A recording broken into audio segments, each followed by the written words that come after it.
what the hell do I take? Why do I take it? Who do I trust it from? This is the best of the best what people are using to perform. You're like the vitamin detective. Holy shit, why are we not doing this? Our industry is not regulated. We want to be the anti-supplement company. Like, all you need is one champion to do it. But you don't get change if you don't try.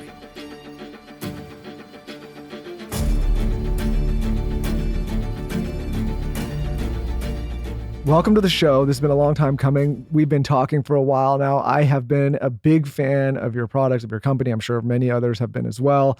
Lauren doesn't realize this. Every time I give you that sleep cocktail, when we're traveling and we can't sleep, it's actually Jeff's. I know that. You know that. You give me some sleep cocktail, which I'm like, what is in this? Because I go to sleep. I don't wake up the whole night, which is amazing.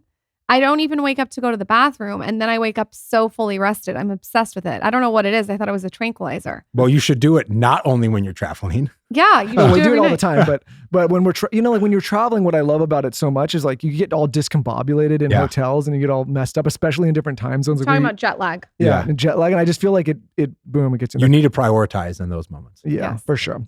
Okay, I'm sure this episode is gonna go all over the place as we typically do, but I think to start, would love to get for the audience some context on you and how you even got interested in supplementation, wellness, health in the first place. Yeah. So I go way back. So I was Gatorade Player of the Year in high school as a football player. I played offensive line, and I was one of the top recruited players going into college. My claim to fame, my fall from the tree, was I was up for Nesby. A guy named Dwight Howard won it. He's kind of a big deal compared to me. But I went to USC, Southern Cal, and being in Austin, I have some love-hate with Longhorns because they beat us in the Rose Bowl, the national championship game when I was there. Anyways, I went to SC, really highly touted recruit. I actually got hurt my freshman year. I started as a true freshman on that national championship team, and I blew my hip out. And I was basically told I was never going to play football again. And as an athlete and a young kid, right, like many of us, like we dreamt of being a pro at something, like absolutely elite, whether it's an athlete, a musician, right, an actor, and that got ripped away from me pretty fast. And it became this, does football define me? Does sport define me? How do I want to define myself? And I feel very lucky. I had a really great stable of people around me. And it was like, nobody feels bad for you. Figure out what you're going to do with your life. And I called the dean of the business school after my dad told me that in some more choice words. And I said, hey, I don't know if I'm ever going to play again. I'm here. I got 5 years of school paid for. And at that time I had like 4.5 years left. And he said, hey, I can't guarantee you I get you in grad school, but if you bust your ass, I can guarantee your application gets looked at. So I ended up getting on track to graduate undergrad in 3 years. But I missed my whole second year because I had 2 hip surgeries. And then I was coming back and I blew my back out and missed my whole third year with 2 back surgeries. Wow. So I missed my second and third season. And really what happened there and how I really got into wellness, like I was a genetic mutant, right? I'm a freak. To be that good, like you just have to be in a unique space. But because I used to play Pop Warner football, and then I started playing football. And what happened was I got to high school and I started playing, and I was up against guys like you that, to your point, you were genetic freaks. And I was like 5'5" in high school, and maybe 125 pounds wet. And I was like, oh, fuck this. Like I'm out. Yeah. There's just at some point you got to look and be like, okay, God didn't give me this talent. Why were you a genetic mutant? What do you mean by that? You were just like, you could feel that you were like unique because of your stature? Yeah, to get to be that good, right? To be that fast, to be that strong, to be that resilient. Like it's just like there's not that many people out there. Like I'm 6'4", I played at 310, wow. My heaviest. Holy shit. And you just like, not a lot of people can move or put on muscle mass. Like if I start training hard, like I just turn into muscle, right? Like there's genetic just like all of us, right? Question, what did you, like when you were growing up, were you always a big kid? Did you like, I was always a big kid, but I wasn't like big. I was always big. Like I was 6'3" my freshman year in high school. Yeah, see, right? that's what I'm saying. And strong. Yeah. But like, so that's Michael came up to your penis. Yeah. Go ahead. Yeah, exactly. No, but I remember being in football practice freshman year. my friend Westin out there, you might've seen him with the broken hand. Yeah.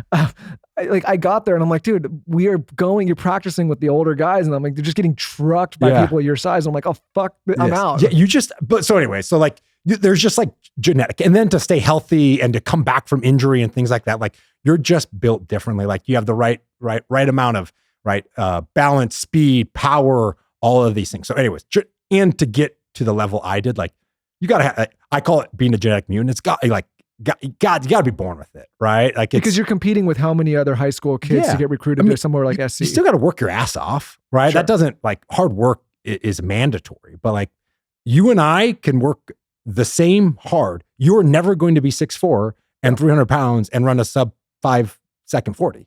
It's not possible. Not possible. And that's okay.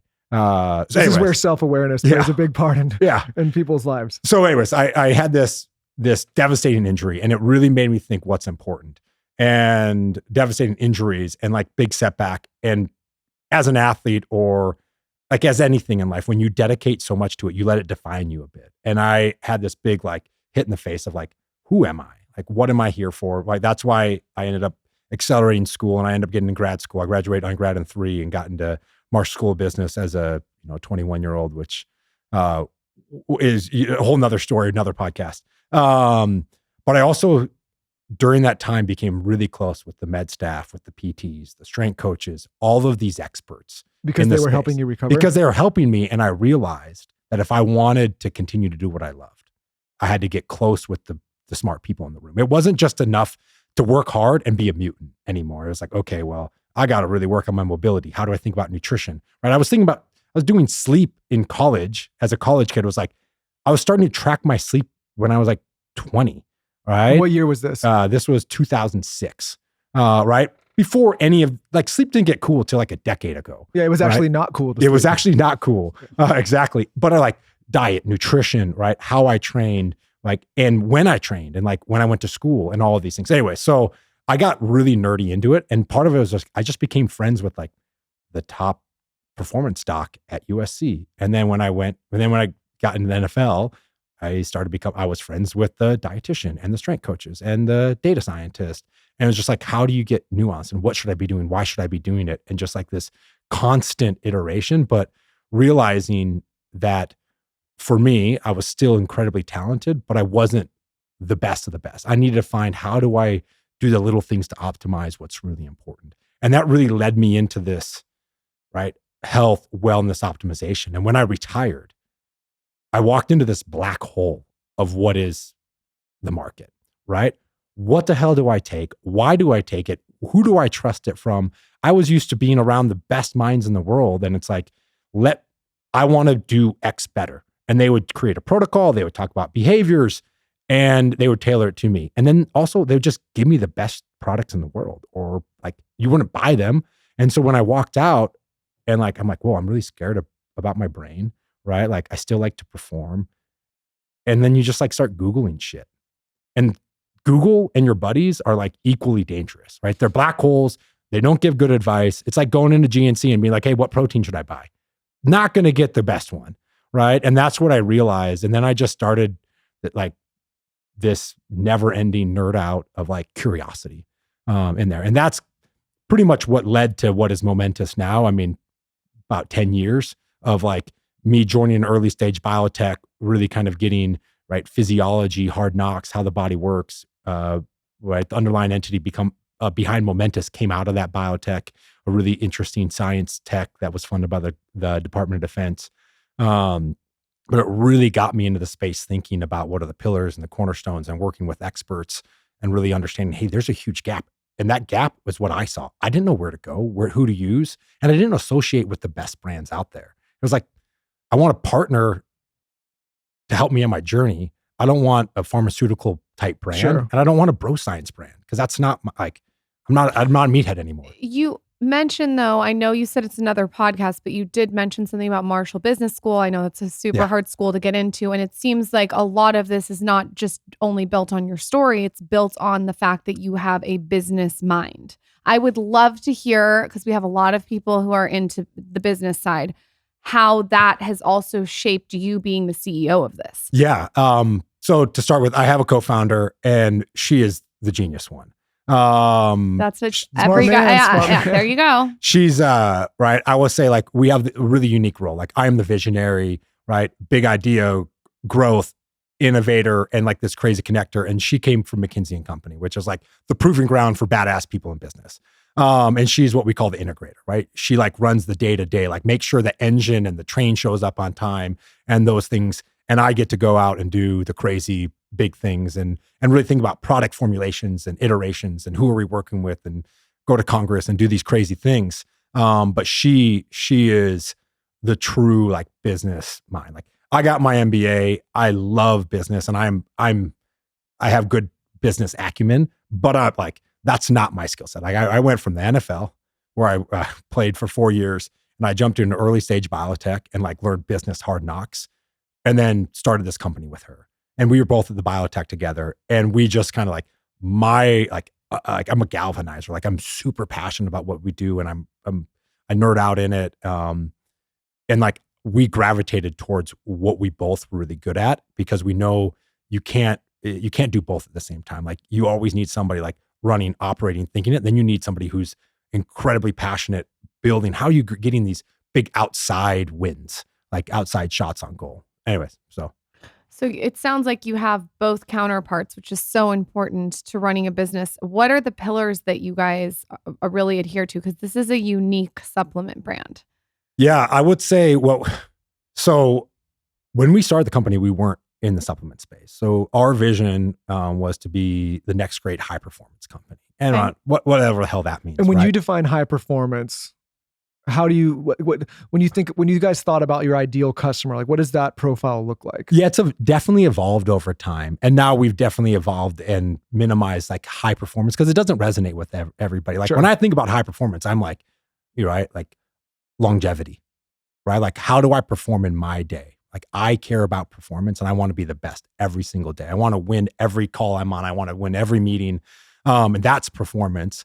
But what we found is high performance is, it can scare people, right? And our vision is to democratize high performance. What does that mean? Bring what is being done at the best, the smartest minds, bring it to the consumer, right? And help make it easy to understand and get people in the right product. So yeah, when you and I first connected and Andrew Huberman put us in touch, thanks Andrew.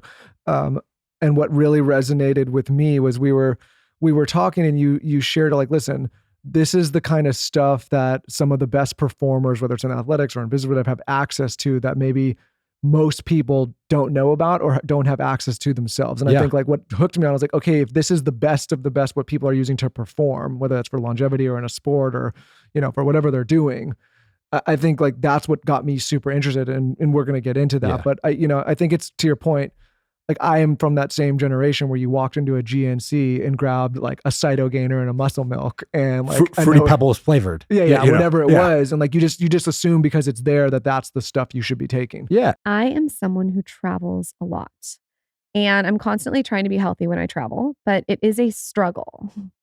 But leave it to the Westin Hotels to fix this issue. Okay, you guys. First of all, they have over 200 destinations around the world and they're committed to all things wellness. So what they've done is they've made travel an opportunity to actually enhance your well-being. They have like this whole situation that's dedicated to move, eat, and sleep well. They even have a Westin workout fitness studio. It's equipped with state-of-the-art equipment and you can customize your workouts while on the go. They have like Bala products that you can borrow during your stay.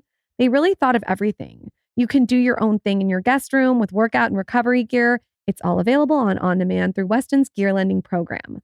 You should know they also have Eat Well. They have Westin chefs and craft design dishes to keep your well-being in mind. So they've really zoned in on portion control. They think about nutritional balance. They're just committed to helping you eat healthy, nourishing meals. And lastly, they have Sleep Well. This is all about recharging your body and mind with a restorative sleep. Westin's even has a renowned heavenly bed. So they really thought of all the things health and wellness wise at Westin Hotels. There's amenities and offerings aimed to help you move well, eat well, and sleep well, so you can keep your well-being close while away. Find wellness on your next stay at Westin. Let me tell you about the Curl Secret Auto Curler by Conair. I am not the best at doing my own hair. I'm just not that skilled at it. So what I'll do is I'll go and I'll get a blowout and then I'll sleep on it. And the next day it gives me like a really effortless curl. But the curls get messed up when you're sleeping on it. So I need a little touch up. And what I've been using is the Curl Secret by Conair. It is right here. It is absolutely amazing because it has an anti-tangle technology, okay? So what I've been doing is when I'm doing my hair, it's so nice that I can show you guys visually. I'll do like a vertical curl and it gives you a soft, effortless, simple, easy curl, but it's not overly curly. It's not curly Sue. It's not too much curl. So it's really nice for a touch up. And I know this is weird, but it's really great for someone who is not that skilled in the hair department. So I like to use it in the morning after a blowout. I sleep on my silk pillowcase, and then I use the Curl Secret by Conair. This is amazing, and I'm really happy to recommend it because it's very affordable. Like I said, it has that anti-tangle tech, and it keeps your hair super smooth and protected while styling. So there's also like a heat protectant element to it, which I think is amazing. It's a ceramic barrel. If you are like me and doing your hair does not come easy to you, this is amazing. It literally takes me 2 minutes to just touch up my hair. But most importantly, it gives you a nice, effortless, easy curl, not too curly. That's Shop Curl Secret by Conair exclusively at Ulta. There is a new product in town that I cannot shut up about. And that product is colostrum. But I have to tell you, out of all the products that I've tried, and you know I have tried a lot, bovine colostrum is it. First of all, I learned recently because we had the owner of Armra on the podcast that bovine colostrum harnesses over 400 living bioactive nutrients that rebuild the barriers of your body and fuel cellular health. You guys, I have been using this every single day, okay? First of all, Zaza came home with a cold and I took my colostrum, and I'm going to tell you how I take it. I took it every single day and I did not get sick, which was really cool to see. I also learned that colostrum is like pre and probiotics on steroids. So I got the unflavored Armra colostrum and I take a scoop of it and put it in my mouth and swish it around. It tastes like a milk dud. I am addicted to this taste. I don't know if it's something primal in me that just loves the colostrum, or they also have like this incredible watermelon flavor that is so good over ice. My kids even love it. They open their mouth and go, it's really cute. We've worked out a special offer for our audience. Receive 15% off your first order. Go to tryarmra.com/skinny or enter code skinny to get 15% off your first order. That's TRYARMRA.com/skinny. You ask the kid, the 18-year-old there, your 18-year-old self goes into GNC and it's like, what should I take? And they're like, this shit gets you jacked. And you're like, in. Right. And it's like, that was the wrong move, right? Because that's not really what's important. And, you know, I don't know if 18-year-olds are our core demographic, but when I think about us and what we're trying to do in democratizing high performance, it's get people into the right products at the right time for them, right? And that's the best because the quality of our industry is quite scary. And there's a reason why pro and college sport teams can only work with so many brands. It's because the certifications that we have to carry to work with those brands are really hard to get and they cost a shit ton of money. What are some things that the audience can look out for in their supplements that are a huge red flag? There's a lot of things. The challenge is our industry is not regulated. So what's on the label doesn't have to be what's in it. Oh. All right. And so, which we know to a degree, but like give an example. I'll give an example about us. So we sell vitamin D. Vitamin D is really simple. Super simple. We failed a production run of vitamin D because it somehow got cross-contaminated with a banned substance. A what? A banned substance. What's that? Like just something that's not allowed. Something that's impermissible within sport. Okay. Right?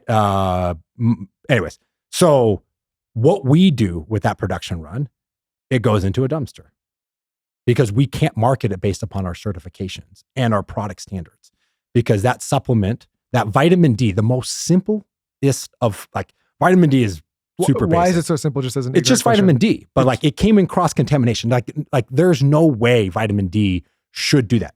But in the manufacturing process, right? It could have been on a truck. It could have been in a warehouse. It could have been on the same production line.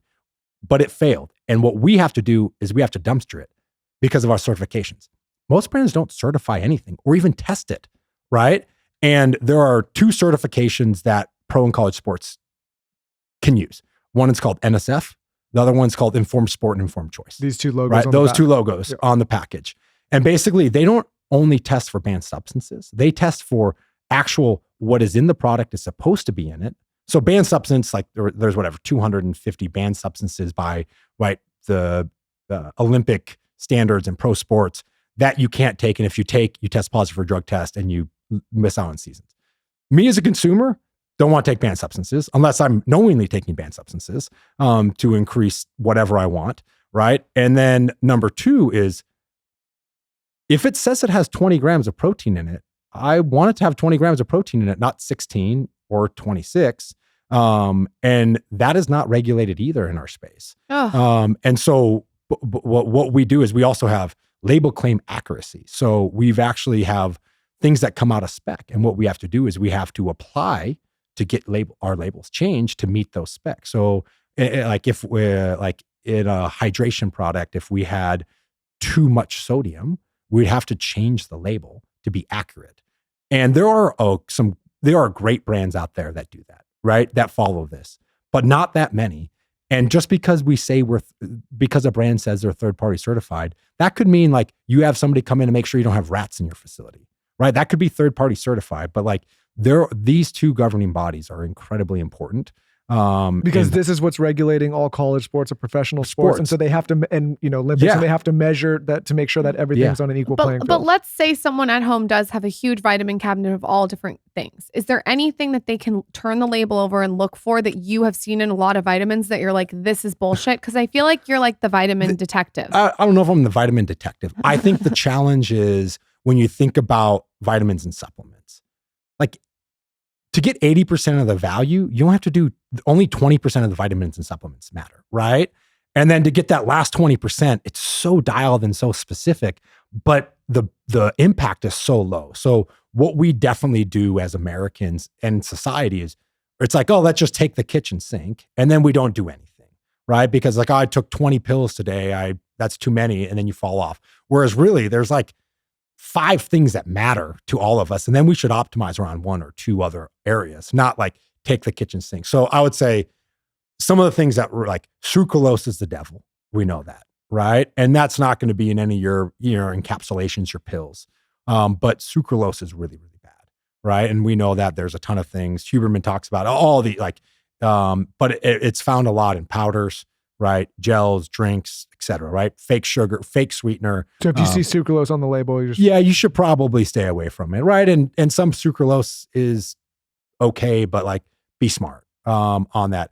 And I would say the other thing that's really important around supplements is understanding what the effective dose is. And that's something we've worked very, very hard at with our experts, is actually what is the effective dose that matters. Omega-3 is a great example. Omega-3s, right? People think fish oils, right? And our brain, so anyways, little known fact, omega-3s are really, really important for our brain, right? Our brain is made up of DHA, or the most common fat in our brain is DHA, which is one of 3 omega-3s. And we just don't get enough omega-3s in our diet. But the challenge is when you look at omega-3s, right? You can go to big box store and buy fish oil, right? But it might only have 100 milligrams of omega-3s. Is it also true that some of that fish oil is like maybe not so quality? It's just fish oil. Like it could be like, it doesn't mean, fish oil does not equal omega-3. Did you see, I don't know if you've seen on Twitter, there was a lot of people, there was at one point, I actually messaged Andrew about this because there was like a thread going on about people saying don't take fish oil because it could be rancid, or like a lot of them, but I'm assuming that 100%. You're 100% right. So the quality of eating fish all your oil, stash, by the way. That's my personal stash that I brought to Austin. But the challenge with fish oil is you need high doses, like an effective dose. So, right, 100 milligrams of DHA and 100 milligrams of EPA it's just not making is not an effective dose, right? And we know we need a lot to make it effective. And omega-3 has some really cool things around cognitive longevity, and the studies around it from cognitive longevity and cognitive performance is real. Like 10,000 clinical studies around this. And this is like, if you had to pick two supplements that every human being should take: omega-3 and creatine, male or female. Right. I want to talk about creatine with you in a minute, but keep going. But not all omega-3s are created equal. Creatine is pretty much created equal across the board. So if you pick up 50 different omegas, I guarantee you where you source it from, right, the amount in it is going to be vastly different. And so what's really important, really high amount of DHA and EPA, right? The two critical ones you get, right? We have 1.6 grams total per 2 capsules. Which is as many as you can get. It's only DHA and EPA rather 800 milligrams of each. Rather than when you look at a lot of omega-3s, it will be like 100 milligrams of this and 100 milligrams of DHA, 100 milligrams of EPA, and then a gram of fish oil. And fish oil is just might as well be olive oil, or might as well be oil, right? For that matter, it's just fat from fish. But it doesn't have those core components of it. So that's really important to understand. And also, like, an omega is a great example because where you source fish from matters, right?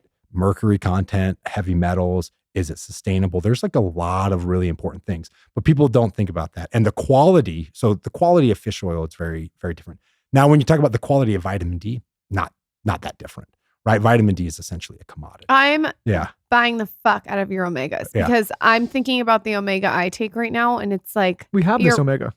I haven't tried this one at the house. I hoard the stash. The one I have in my room is a different brand, and I didn't even think about what kind of, like, is it farmed? Is it wild? That matters, right? It does, right? Oh my God. Yeah. Okay, I want to know more about creatine. You mentioned it earlier. Michael wants to know too. Creatine is a little testy of a subject with women. I feel like we don't have enough information. It's something that I just started taking and I'm a fan of. I would love to hear your opinion. And it's interesting because I have taken creatine my entire life, just always. I think a lot of guys that get into weightlifting, they take it. And I take like 5 grams a day or whatever it is. Yeah. And feel great. But when I first introduced her to it, she was so scared that she was going to like get water weight and bulk up and all this stuff. So I think like you demystifying a lot of the assumptions around it. Give us a TikTok clip for this. TikTok clip. Creatine is really misunderstood. And so creatine is like one of my favorite ones because I didn't know this about creatine too until probably 3 or 4 years ago. And so if I go back to what's most important to me is cognitive longevity. I hit my head for a living. I was a pro football player, right? I'm scared of dementia, Alzheimer's, all of these things. And creatine and omegas are the two things that have, right, very, very well researched around cognitive longevity. But creatine is just a basic amino acid. And basically, right, it helps optimize your cells within your body, in your brain, right? How do you consume, right? It helps optimize when those cells that consume a ton of energy. And so creatine's impact on cognitive performance is very well studied now, like very, very well studied and very well understood. It just has this terrible stigma. It's like creatine is like the broiest of all bro things. Well, because I think it reminds me of meat in 2018. Meat's PR has changed, and creatine's PR is changing too. Well, because I think a lot of these, of the broiest bro stuff, like these guys would take like 30 grams of creatine. Yeah, a day. You got to load, and it's guess what? Guess what also consumes a ton of energy? Your muscles and your cells in your muscles. So when you're training super hard and you want to gain weight and get lean, load up on that creatine. Shit works, right? Like I was an athlete in the late 90s, early 2000s. Like creatine, I had no idea was good for your brain. But now what's happening in pro and college sports, and even in, it's fascinating, even in the most elite military special forces, they use creatine as a neuroprotective and a neural regenerative product. They are prescribing it to their athletes, right? Or their special operators. Doesn't it help with sleep as well? It can, like it can have all those benefits, but creatine is just such a critical amino acid for our body. So anyways, creatine is fascinating. It's something that most people are very confused. And creatine costs no money. Essentially, creatine is cheap. And creatine is a pure commodity. Whereas I just talked about how different omegas are. Very, very different, right? Quality matters where it's sourced from. Creatine monohydrate is creatine monohydrate is creatine monohydrate, essentially, right? You just want to make sure it's just creatine monohydrate. So when people are in market and they're looking at different creatine brands, it's not like the same as Omega, where you could have a completely different source, completely different quality. It's pretty much across the board going to be the same. Very, very similar. And my guess is it's probably coming out of the same place. But what about specifically with creatine in women? Is there any, because we were talking about off air, how there's differences between men and women. Should women take creatine differently than men or no? Small dose of creatine, right? How much? 2.5 to 5 grams a day. Okay. Right. And that's right when you think about cognitive longevity, et cetera. Anyways, not to go down that rabbit hole. How do you take it? Do you take it after a workout, before, during? I just take it daily when I take all my subs. I normally take it in the morning. That's how I do it. Okay. Post workout, et cetera. What is your energy cocktail for supplements? Like what is, because I'm going to get into your nighttime cocktail supplements, but what is like your go-to if you want to wake up and you want to have a great day and a great mood and just be like on it? I don't know if I have an energy cocktail. I go back to, again, like what's most important for me. I go cognitive longevity, sleep, connective tissue health, right? And then hormone support, because hormone trickles up to all those other ones. And that's what I focus on. Stop, right? So we have like alpha GPCs, a great cognitive performance. I'd very rarely take alpha GPC. It's really good, but I'm just like, that's not in my hierarchy of needs. Again, like I take a lot of pills, right? I take like 4 of those omegas a day, right? I double dose because I know the impact. Like I'm scared shitless of my brain, right? Like that is one of my motivating factors in life is like, how do I just because of football and all the hits? Because of football, yeah. Like I know I did material damage to my brain, like to my gray matter in my brain. Like that's a known fact. I hit my head 70 times a day for 10 years. Have you ever done a brain scan? Yeah. I'm really lucky, right? Yeah. I'm really good, but that doesn't mean shit, right? Like again, genetically like lucky or something, but like my grandpa had, a deteriorating brain disease, right? Like all of, again, I think the next frontier when we think about where optimization goes is brain health, right? And why do I think that is? Because if you might be the unlucky one that gets heart disease or cancer that we can't catch or can't cure, right? We can fix all of our knees, whatever. But once this goes, we're nothing, right? And right, I know you guys had Atia on, but like health span versus lifespan, right? Like my goal is to not have 2 years of my life where I am lost and confused, is to live a full life, right? Yeah, or more in some cases. Yeah, be cognitively sharp.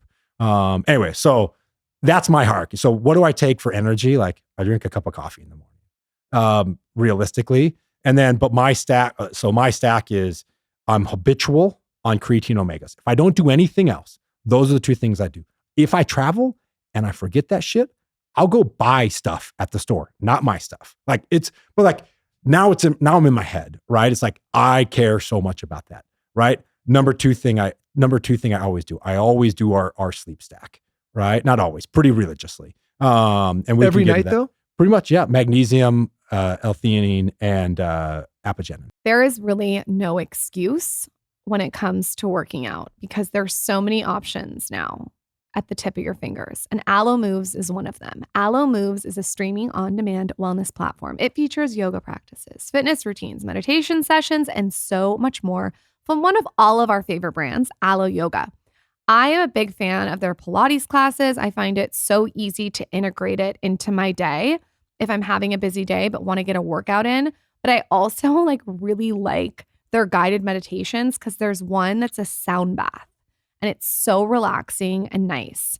What I do is I just roll out my nude mat. I get my ice water. I sometimes put on a podcast and I put on my Allo Moves in front of me and I just follow along. They have beginner to advanced. Super easy. They really have everything though. They have a gua sha tutorial, dry brushing, face yoga. They thought of everything. So flexibility, variety. Allo Moves has tons of fresh content and you can do it wherever, whenever. So like I said, no excuses. Find the health and wellness routine that works best for you with Allo Moves. Go to allomoves.com and use code SKINNY20 in all caps for 30 days free. You guys, they're giving you 30 days free. Plus, you get 20% off an annual membership. That's allomoves.com in all caps, code SKINNY20, and you get a free 30-day trial plus 20% off an annual membership. It's all about the small tweaks, not drastic changes. And obviously, that is what you can trust from Restylane family of hyaluronic acid derma fillers. This is the filler that I have used in the lining of my lips. I'm very specific, and this one gets the job done. The one that I used was Restylane Kiss, and it was just so natural. They are known for their hyaluronic acid filler. There's been over 65 million treatments worldwide. Everyone is very unique when it comes to their face. So Restylane is not a one-size-fits-all situation. They have like Restylane Lift for your cheeks. They have Restylane Define for your chin. They even have Restylane Eyelight for your under eyes. So everything is designed for whatever area you're targeting. The Restylane family of products are indicated for people over 21 years. The most commonly observed side effects are swelling, redness, pain, bruising, headache, tenderness, lump formation, itching at the injection site, and impaired hand function. To learn more about the serious but rare side effects and full important safety information, visit RestylaneUSA.com. Receive $20 off when you join Galderma Aspire Rewards today. Membership comes with exclusive rewards and discounts so you can earn points and start saving on your qualifying Restylane treatments today. Visit AspireRewards.com to start saving now. Again, that's Aspire, ASPIRE Rewards.com. Terms and conditions apply. If you listened to last week's episode, you had heard an episode that Lauren and I just did on 5 foundational behaviors that will absolutely enhance and change your life for the better. If there was a 6th behavior that I could add, it would be adding AG1 to your morning routine. Lauren and I have done this for close to 4 years now. That's how long we've been taking this supplement. And it is because this is the one supplement that if we could only choose one out of all the ones we've talked about, it would probably be this. AG1 does so many things. It replaces your multivitamin, it replaces your prebiotic, your probiotic, it has your adaptogens and all of your foundational nutrients that you want in a supplement. What we do is every single morning we take a scoop, dump it into a heaping glass of water, and boom, that's how we start our day. We're hydrating, and then we're getting all these essential nutrients, vitamins, minerals, probiotics, and whole food sourced nutrients right into the system. My energy is off the charts, as you can see here. My under eye circles have gone. AG1 is raising the standard for quality in the supplement category. They continue to innovate, and since 2010, they've improved their formula 52 times in the pursuit of making the best foundational nutritional supplement possible through high quality ingredients and rigorous standards. And of course, we have an offer for you. If you want to take ownership of your health, it starts with AG1. Try AG1 and get a free 1-year supply of vitamin D and 5 free AG1 travel packs with your first purchase. Go to drinkag1.com/skinny. That's drinkag1.com/skinny. Go to drinkag1.com/skinny. That's drinkag1.com/skinny. Check it out. Okay, and it never has. And I actually wanted to add this one. That's what he roofied me with. Yeah, that's what I roofied you with. You have these little sleep sacks that we travel with, and I take them at home too. Take this. But you don't get a diminishing return if you take it every night? No. Okay, so it'll be the same. Right, all natural. Exactly. Okay. So he's going to do it every single night now. Mm-hmm. Okay. Yeah. And can we also take a magnesium water on top of that? Yeah, 100%. Okay, so go We're on. all magnesium deficient. So go Let's be on. Go super on clear. with your list. I want to hear this list. And then I'm really dialed into the Tongat Fedoja hormone stack. And I would say in our portfolio of products, That's the one that makes the penis hard and does the sex doesn't stop. If you want to be scientific, If you want some horny goat weed and that's not horny goat weed. some natural Viagra. I would say I love it, but I would say it is great for testosterone support. And I would say this is the part of our portfolio that has the most science up and coming. So Tongat and Fedoja are natural products, right? Plants. And Tongat's really, really interesting in it. It has good clinical research behind it, still a growing base of evidence, but essentially Tongat is like upstream, and it has cascading events in terms of testosterone production, right? So it helps influence the systems that help produce testosterone in our body. Now, Fedoja, on the other hand, Fedoja is a really new, not well-researched supplement or molecule, but Fedoja helps with luteinizing LH, which is a hormone. Can't say it on air. I can say it, I just can't pronounce it. And basically what that does is it helps free testosterone. And so both of those things are really natural testosterone agents. And if you take your stack, is this something that you do for a period of time, or can you do it consistently every day? Like, is this like, with creatine, you're going to take it daily, with fish oil daily, but with this, is this something you like? You should cycle. Okay. Right. And, I would say go down the rabbit hole if you're a dude or your husband's interested in this with Dr. Huberman and a guy named Dr. Kyle Gillette. On his podcast. On Huberman's podcast, they go into it. And yes, you should cycle on and off Tongat and Fedoja. And it's a little bit of a different one. And some of the recommendations is like Tongat 11 months on, 1 month off, right? And Fedoja could be, right, 4 weeks on, 1 week off, type of thing. And so if you're a man and you're listening to this and you want to boost your testosterone, this could be an interesting, all natural way to do it. And if you're a woman and you want the man in your life to boost his testosterone. Yes, I can confirm it does boost testosterone. There's some really cool anecdotal. Again, Fedoja is super early in its research. I would say in our portfolio of products, if there's one product that in the next 3 years that we don't carry anymore, it would be Fedoja. And that just based upon if the body of literature grows and it shows it doesn't do anything, like it's the only one that has so early data, right? Like it's got a really cool mouse study on it, right? And more data is going to come out on it. But anyways. You mentioned, obviously you saw that we had Atia on the show, and we talked about TRT, and we were talking about like how sometimes a lot of young guys dive into this stuff way too early without trying other things first. And it could be real problematic. So I think, like, again, if you're thinking about boosting testosterone, this would be maybe a more, or a smarter way to approach it before you think about jumping to TRT. 100. That's my thing, right? Like I'm, right. The smart people in my life, like when they're thinking about TRT, I'm like, I'm not there yet. There'll be a day I pull that trigger. Someone messaged me about it. I said, I for sure will think about it at some point later in life, but at 35, 36, no. Yeah. And I got like 2 on you, not much, and I'm like, I'm not ready for it. Let's do some natural stuff. And I historically have pretty low T. So testosterone and brain injury is actually pretty well connected. Interesting. Which is really fascinating. And we can go into like, they actually prescribe testosterone to guys in the NFL because when you have too many concussions, your testosterone levels drop pretty significantly. And you're like out, like you're so low, you're like dangerous at that point. It's crazy. You just wouldn't think of a bunch of football players that are all like hyped up and revved up and muscled out to have low T, but it's the brain. It's the brain, right? The brain is so important in that. So anyways, those are 2 really interesting ones that are definitely kind of at the, I'll call them like products at the pace of discovery, like new products that are coming out. And we worked with our experts to say, hey, should we have these? Should we not have them? Like, where should we source them, et cetera, on that. And I mean, testosterone for men and women is very important. Can a woman take this, or is this? No. That's where like, I'm not smart enough. Like like the smart people say, hey, there's a role for Tongat and Fedoja. You would have to look at your hormone levels. Yeah, hormone levels. And I would get smart on that. But again, right, like male's hormone cycle, like we're just cavemen, right? Like testosterone peaks, like whenever, sometime in our early 20s. And then it just slowly dies over time, right? And it's depressing, but I don't feel bad for you guys at all. And then the shit that we have to go through, your testosterone goes down. Yeah, when you think about a female's hormone profile of like menopause, perimenopause, like all these things, right? It's insane. Like after I had a baby and he goes, "What's wrong with you?" I'm like, "What's Carson, take that out of this episode. Me? Take it out. Edit it out. Yeah.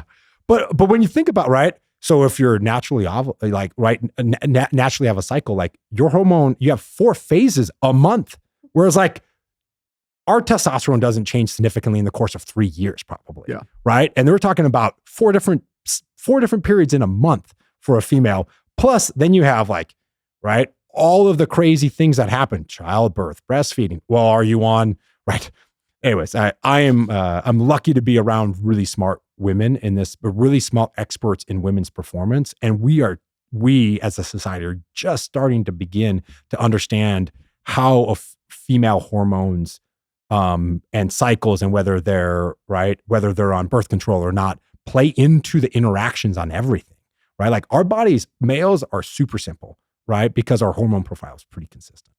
You know what I was telling Lauren though, which is really been interesting. She just got into weightlifting in the last it's been 2 years now that she started weightlifting. And I think, the bros have always known about creatine and a lot of this supplementation and whey protein and different protein. But like, I think this is a new topic for many women. Not to say women don't know about this, but I know, at least in my wife's case, like I'm introducing her to a lot of this stuff. And I think more women should know about this kind of stuff because men have been using this for performance for years. And I think a lot of women are sometimes scared of these kind of things, thinking it's going to change their profile or their composition. 1,000%. I mean, aimless plug for Stacy Sims, who's one of the leading female experts in physiology. And she is like, all women should strength train, right? When you think about bone density and long-term health and wellness. And that doesn't mean get yoked, look like a CrossFit athlete. That just means like go in and do something with some load.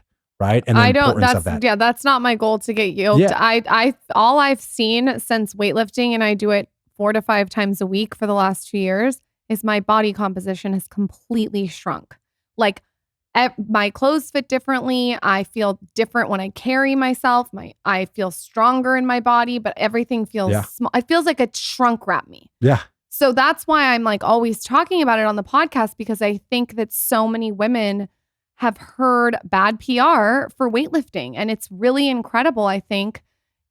Like, you don't have to get yoked. Yeah, that's not the purpose, right? Right. Weightlift, this is just resistance training, right? Just a way of life. And anyways, it's quite fascinating. And I love to hear you say that, because there is this huge stigma around weightlifting, like both for men and women. It's like weightlifting is not like throwing weight around and getting jacked, but you might want to get jacked. Like, I don't mind like getting jacked, and like, who doesn't like a jacked, right? Who doesn't like a fit? You'll never partner? Regret being jacked, I guess is what the way but I describe also it. think Doesn't need to be the main goal. There's so many different things too, along with gaining muscle, that you get from strength training. I think that I was talking about this on another podcast, but the way my skin is attached to my muscle, because I'm such a skin fanatic, is different. Like, I can see my skin is tighter around the muscle. It looks younger than it did before I started weightlifting. Yeah, it's fascinating. Even the skin in my face,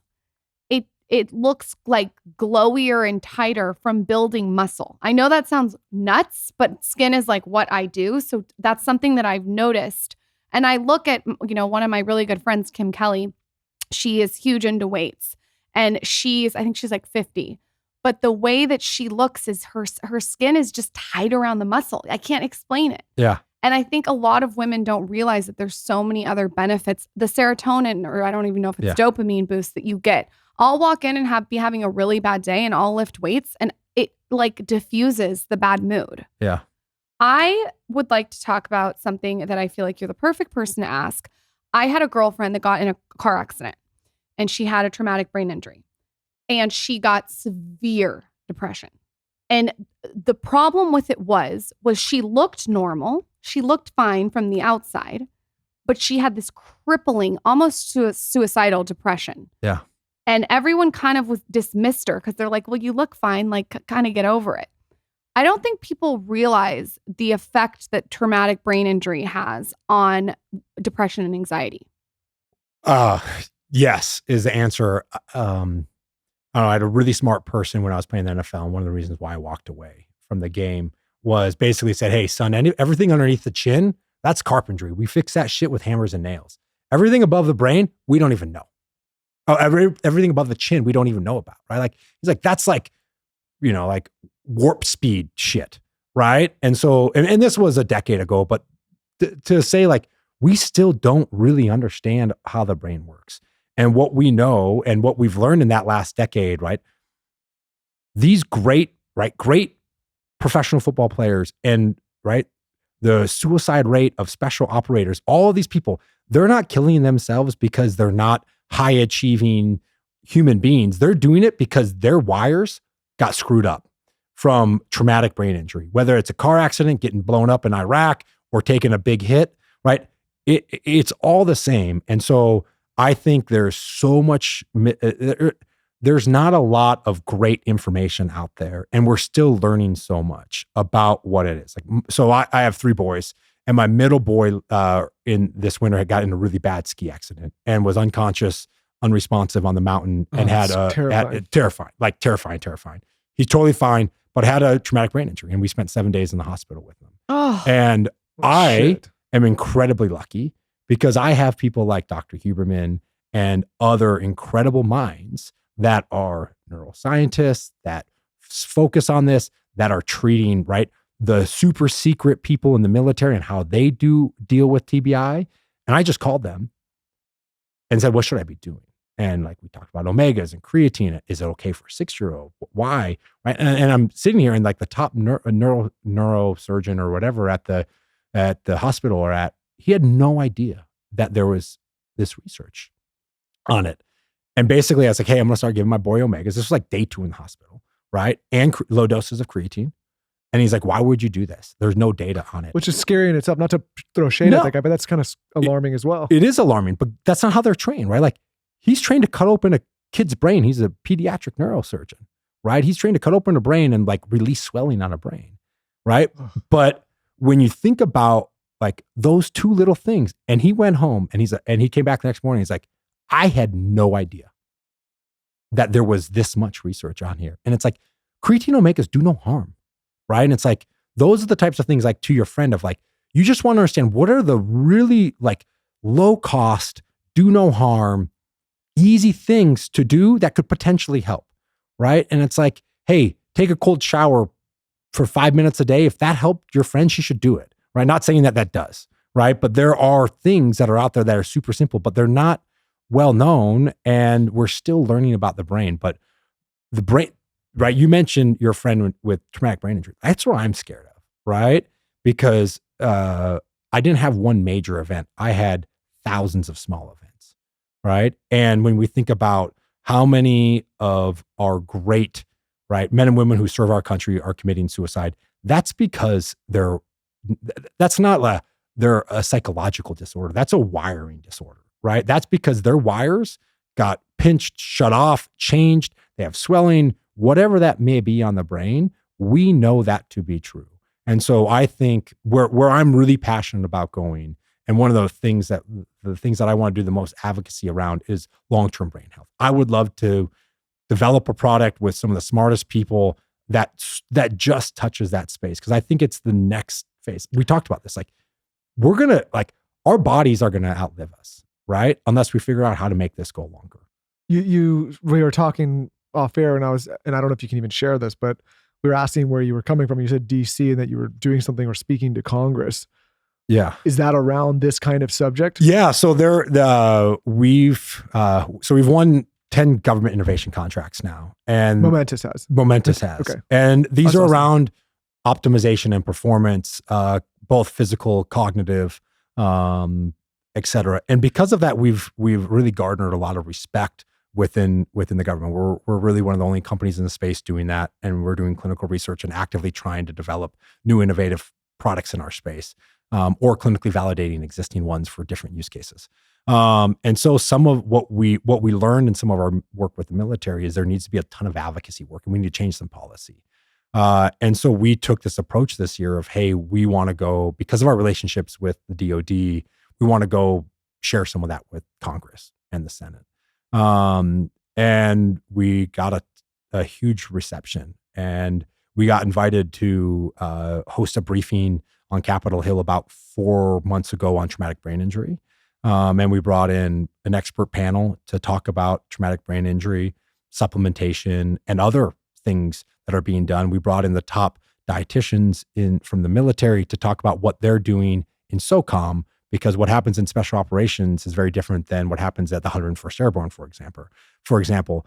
And then we brought in some of these practitioners from pro and college sports teams that said, hey, this is our protocol. This is our neuroprotective protocol. This is our post-traumatic or post-TBI protocol. This is what we know about light, et cetera. And we brought in one of the experts from the UFC. Anyways, so we brought this all in to brief certain members of Congress that were interested around TBI and what can happen and what we should be doing and some of the challenges that are facing. And then this week, the other area that we've become really passionate about, because we just see the huge gap, is female performance and female specific supplementation for that matter. We don't know much about the female body. We just talked about that. Most clinical research is done on white men 18 to 22, right? Like that's a really easy population to study. And really a lot of things around performance are that as well. And so understanding how the female body interacts at different times of their cycle, how they should train during their cycle. I mean, there's just anyways, we're really passionate about building this product around female connective tissue health. So women are 3 times more likely to have a soft tissue injury in the military as men, right? And that's basically during one of the phases of the menstruation cycle, the luteal phase, you have the most joint laxity, right? And joint laxity is super important when you have a baby. But when you're an athlete playing soccer or you're in the gym and you're not trying to rear a child, joint laxity is not necessarily super important. And part of that, one of the doctors we work with out of UC Davis has a belief that collagen absorption and synthesis is blocked during that period. And collagen is really important to connective tissue health. Anyways, going down the rabbit hole. So I believe that TBI and female performance and optimization are kind of the next two big things.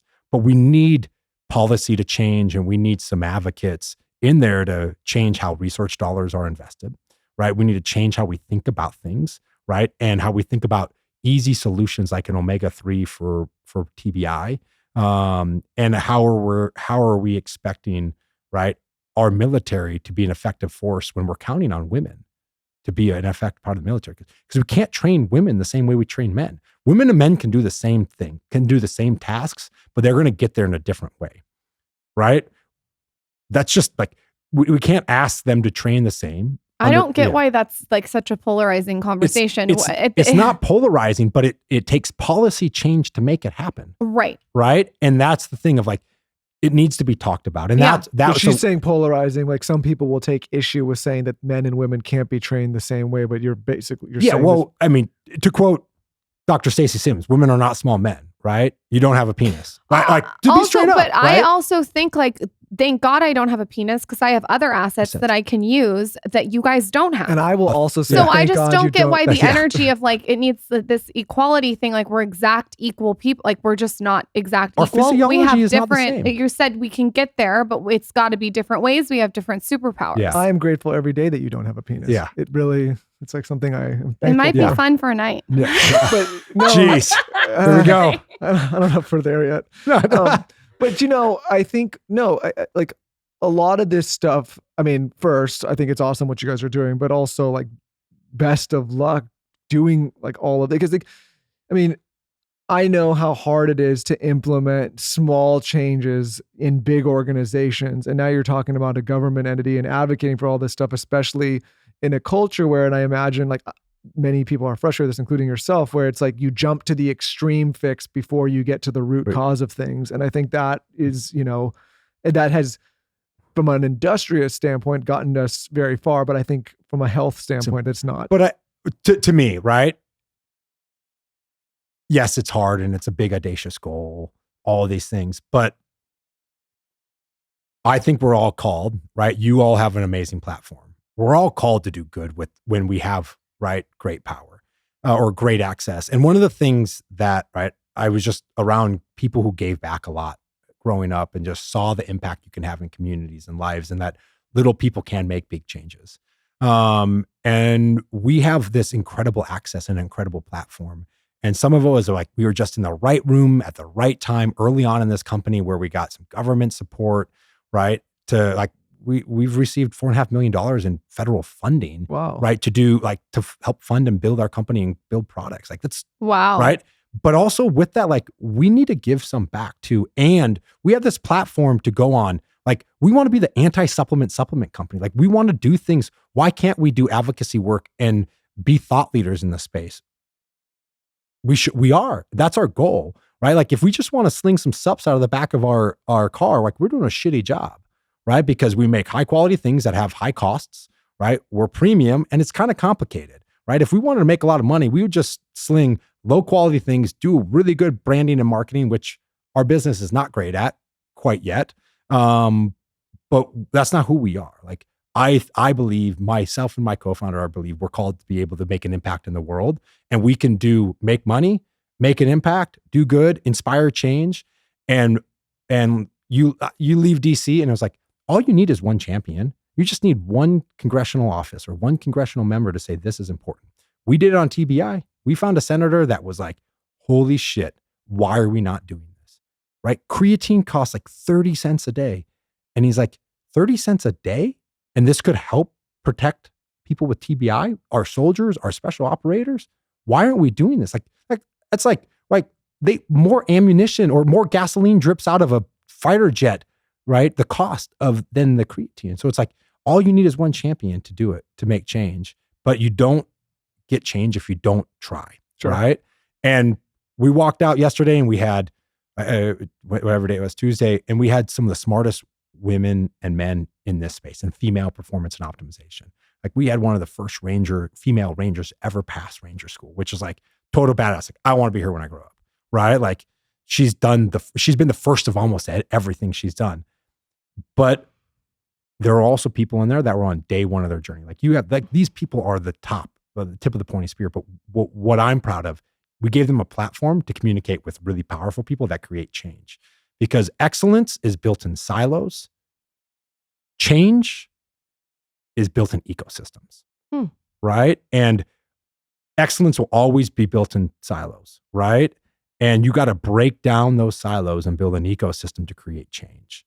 I think that's something that Dr. Huberman has done, right? He has taken excellence in multiple silos, broken that down and built an ecosystem, right? And that's what we're trying to do, is like, if you can break down these walls and create opportunities for these really smart, talented people, just have a platform that's not their own platform, talking to people that are just like them, that believe the same exact thing, you can inspire some change. Well, I think what I love about what Huberman's done, not to go so far with him, but like he's taken such a scientific approach and presented it in such a digestible way for anyone that's interested in, health, well-being, wellness, to understand that it's really hard to refute a lot of what he's saying. It's the same thing with the TIA. Like these guys, like the reason they're becoming such authorities in their space is they've taken things that affect every living human on the planet and they've made it digestible, and it's not with a spin on it and it's not with some bias. It's just like, this is what the data is showing based on the studies we've found. And I imagine when he sees obviously you guys work together, but what you guys are doing here, the mission from both parties is very aligned, which is like, you're just trying to present the best information with the best sources and best ingredients and the best products possible. Yep. 100%. You are obviously a very high performer yourself. What are some things that you do besides supplementation on a day-to-day basis? Like you mentioned cold shower. What are you doing? What are your pillars? That's a really good question. I would say I prioritize my sleep. What does that look like? I will prioritize sleep over exercise. And I will prioritize my family over both on that. And so I would say I'm really active. Like I have a treadmill desk. I love to ruck, right? Put weight on my back and I just walk on my treadmill desk. Like it's being on Zoom meetings is the most boring thing ever. And I'm so thankful that this podcast is not over Zoom. There's no way we would have done it with Zoom. It's terrible. Zoom is the worst thing ever for what it's become. So I exercise pretty regularly. I always, I train, when I train pretty hard and I do a bunch of stupid shit because it's fun. What's get specific on that? Like just for context, when you train really hard, like what does that look like? So I have a group that I train with in Park City, and they're ex-Olympians, ex-Special Forces, ex-people like me. And there's this guy, Hobie Darling is his name. He was the former CEO of Skull Candy, the headphone company. Oh yeah, he's out there. He's like a big fixture out there, huh? Like huge. Didn't they move wasn't that whole company out there? Yeah, the whole company. It's headquartered in Park City where we are. Anyways, he has this Crucible event that we do every year, and it's like crazy. Last year, our Crucible was, I'll walk you through it and be patient. It was, you started with 250 burpees. Oh my God. You did a 10-mile paddle, followed by 10-mile stand-up paddleboard, followed by another 250 burpees, followed by a 20-mile mountain bike ride, followed by 250 burpees, followed by a 20-mile, 20-pound ruck, followed by 250 burpees. Like, let me just, nobody finished it, right? Not one person. No. Somebody might have went to the hospital. Finish it? No, nobody finished it. Like the purpose is it's a crucible. It's supposed to be scary, incredibly hard. How far did the farthest person get? I think we did, I think the front group did 14 miles the ruck. I stopped doing burpees at 620.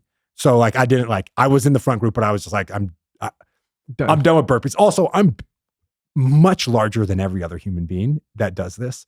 And so, yeah, anyways. Yeah. Like for you to do a bunch of burpees at your size, like burpees or ruck or ride the bike, it's just mass, like equals more force equals all these things. Anyways. And I'm broken, burpees hurt, and 600 burpees is a shit ton of burpees. Yeah. Like I can't. Anyways, I challenge anyone right now, do 50 burpees and see what it's like. It's terrible. Yeah. Anyways, so that was a day. We did a crazy swim run. And so we're always, and Hobie does a lot of programming, and it's like, can you puke? Can you not puke? But is this mostly like, are you doing mostly this kind of stuff where it's like these extreme things? Or are you doing like consistent weightlifting? Oh, consistent weightlifting, in Park City. There's also the Utah ski jump, and we run the stairs, right? It's a huge amount of stairs. But we just like, and then we go in and we like Monday I did back squats and RDLs, and I went for a little run and all those things. So you're like, always active. Just trying to be active. But like, my ideal world is like, I train for an hour and a half every day. And that happens once a month, right? I normally like get 50 minutes. Like, I have 50 minutes to do something, right? And that's just because I prioritize what makes, like, I can be active. I can ruck and talk on the phone. I can do all those things. My family makes me happy. If I don't sleep, I'm a disaster. And that's really important. So you asked, I cold plunge. Okay. I have a plunge, love it. Like, best product on the market, on there. And I eat pretty clean, not super clean, but I eat pretty clean. So no, but when you know say you have a plunge, like that's the brand Plunge. The plunge. Yeah. That's the one that's white. Yeah. Okay. I know exactly what we have that on the blog too, you guys. They're amazing. It looks like sort of like a beautiful bathtub. It is. I mean, it's like, it looks good. You don't have to fill it with ice. Yeah. Like, it's just ready. Yeah. It's cost effective. Yeah. Yeah. Sauna? I don't have a sauna. It's on the to-do list. It's on the to-do list. Yeah. You like sauna. I would love a sauna. I would love nothing more than a sauna right now. But you know what's so interesting is like, we talk to a lot of people on the show, and then I'll personally, and some people, like, whenever I hear someone say, I don't have the time, like, when I met you, I think you were rucking on your treadmill, just walking, and that was in an introductory meeting. But the point is people can get creative and find ways to move their body. Just saying you don't have the time just means you don't care about prioritizing. It's just BS, right? Like, we can all have time to like move the body, and you don't need to go to zone 5. Like, you don't need a red line. I mean, it's good to red line sometimes, but you don't need to. Like, just be active, right? Like, that's what we're called to. Like, we're built to move. One of my favorite ones is when I post a book on Instagram stories and someone will respond to me, how do you have the time to read? And I'll literally voice note back and be like, if you're on Instagram consuming my content, you have time to read. So true. If you're watching someone and you're like, I don't understand how they have the time to do that, take the time that you spend watching someone's content and put it towards your own life. Exactly. That'll give you time. 100%. I mean, for me, like, whatever, I'm staying down the street and I'm on the 14th floor. I just take the stairs. Right. And that's like 2 more minutes than the elevator. But that's an impactful 5 minutes. Well, I think it's about also being creative with time. Like, when you say you're on the treadmill and you're rucking, you're have your desk there and you're doing a lot of things at once. I think that there's ways to creatively habit stack things. 100% right. And also just, I'm not a big fan of multitasking, but I love a passive multitask. So taking your calls while you walk outside. Like, it's just putting those little things together that you can where you can. So the really big thing that sold me on a treadmill desk was it actually allowed me to focus way better. Yeah. So what I realized when I'm on Zoom, I'm checking email, doing texts, all these things. If I'm sitting in a phone booth or at my desk, when I'm walking, guess what you can't do? You can't kind of listen and type and do all that. Like, it's you and the screen, right? Like, cause you're walking. And so like, it makes me way more present in my conversation. It feels like you're in person. Yeah. Because you have like this physical sense of there. And you can't do more than one thing. Just like in person, it's like, I can't look at you in the eye and give you my full attention while I'm texting or all It's why it's one of the reasons we won't do this show without it being in person. Like, we literally, like, we've had quote unquote big names request to come on the show, and the only way they'll agree to come on is if they do it Zoom. And a huge name, we'll say no. And we'll just be like, it's had to say no. It's very hard. But I know it would make a headline. It would get a buzz and be a big guest. But I just know it's like not the same. Everyone's going to be distracted. Nobody's going to be paying attention. I don't have this interaction. I can't tell if it falls flat. I will say, and I'm not. Maybe the audience knows. There's one person we did that was a quote unquote big name, and it was on Zoom with the fancy setup, and it was the last time we've ever done an interview like that because it was just not the best from anybody. Because again, like, I think a lot of human conversation is like, it's the interaction. Yeah. I need to see you. I need to actually see your facial reaction and understand when to go and not to go. When you take all that out of it, I understand Zoom can be effective for some things, but it is. It's a great tool. It just COVID made it like 90% tool. I also I'm more late to Zoom meetings than I am to in-person meetings because people don't know when to get off that thing. It's like just sometimes you got to just hang up, move on. It's a little awkward. It's like, we got to go, Yeah. And it's not as personal. Like, I don't want to stand up anybody. No. But on Zoom, you're like, it's just a computer. It's like, whatever. Yeah. Where can everyone find you? Pimp yourself out. Can we do a code? Can we do a giveaway? Yes and yes. Okay. I'm sure there's a code for you guys somewhere. Let's do code skinny. Code skinny. Okay. Boom. I am going to suggest, since I just tried it, the Omegas to everyone. I think that that's a really great product for my audience specifically to try. But I'm going to let Michael suggest something because he has the sleep cocktail. Because I think you have the sleep packs that are already the pre-portioned proper dosage that you guys have come up with to get the optimal sleep cocktail. Yes. And if I'm flubbing this, let me know. It is basically, it's 4 pills in there, right? 5 pills. 5 pills. Okay. And it's the magnesium threonate, which is really important because not all magnesium is the same.